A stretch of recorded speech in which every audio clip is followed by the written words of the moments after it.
मैंने इतनी महंगी साड़ी दी, उसके पति बच्चों के लिए सूट खरीदे और उसने मेरी बेटी को ये गुस्से से भुनभुनाते हुए सपना पलंग पर फैले कपड़ों को समेट रही थी।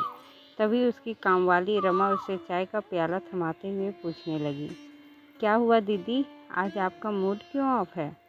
कपड़ों पर गुस्सा क्यों उतार रही हैं? सपना भरी बैठी थी, फट पड़ी। देख तो, नंदा की बच्ची ने मेरी बेटी को कैसी साड़ी दी है। मैंने तो उसे कान के टॉप्स दिए, उसके पति को अंगूठी भी दी और उसने एक जोड़ी पायल देकर टरका दिया।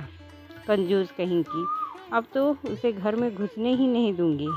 वह दांत पीसने लगी। रमा एक पल को चुप रही, सपना को देखती रही, फिर बोली, दीदी एक बात बोले? हाँ बोल। आप गुस्सा तो नहीं करेंगी? बोल ना, क्यों मेरा बीपी हाई कर रही है? सपना लगभग चीखते हुए बोली। रमा बोली, दीदी नंदा जीजी के सास ससुर उनके साथ रहते हैं, एक उनके पति की कमाई से ही तो उनका घर चलता है ना?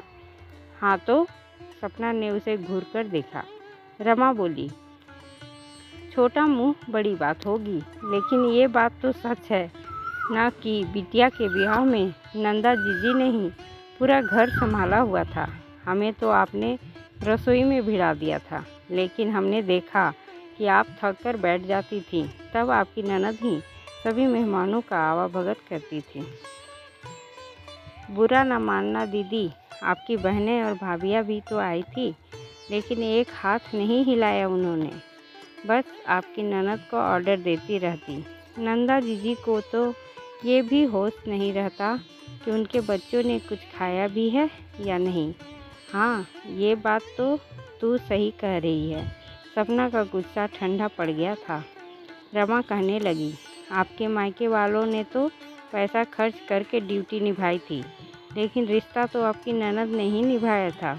बिटिया की विदाई तक वो एक पैर पर खड़ी रही थी।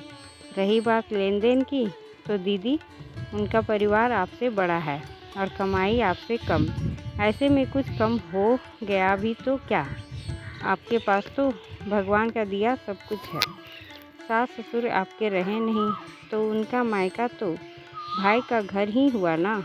अब इतनी सी बात पर ननद भाभी का रिश्ता थोड़े ही खत्म हो जाता है। फिर आप तो बड़ी हैं। हाँ मेरी नानी। सपना हंसने लगी। रमा से पूछने लगी, तू तो अभी बीते भर की है, फिर इतना ज्ञान कहाँ से? रमा गंभीर हो गई, बोली, मेरी अम्मा के गुजर जाने के बाद मेरी भाभी ने ही मेरा कन्यादान किया था। कभी अम्मा की कमी महसूस नहीं होने दी उन्होंने। उसकी आंखों से आंसू बह निकले। अगले दिन रमा काम निपटा कर अपने घर जाने लगी तो सपना उससे बोली, सुन, मैं 3 दिन नहीं रहूँगी, तू भैया का लंच तैयार कर दिया करना। बिटिया के पास जा रही है ना? चहकते हुए रमा ने पूछा। हाँ, बिटिया से मिलकर नंदा के ससुराल जाऊंगी। भाभी का फर्ज भी तो निभाना है ना। मुस्कुराते हुए सपना ने रमा को देखा तो उसने भी अंगूठे से गुड का संकेत दे दिया। दोस्तों, आपको ये कहानी कैसी लगी? अगर अच्छी लगी हो तो लाइक और शेयर करें और मुझे सपोर्ट करने के लिए सब्सक्राइब करें। धन्यवाद।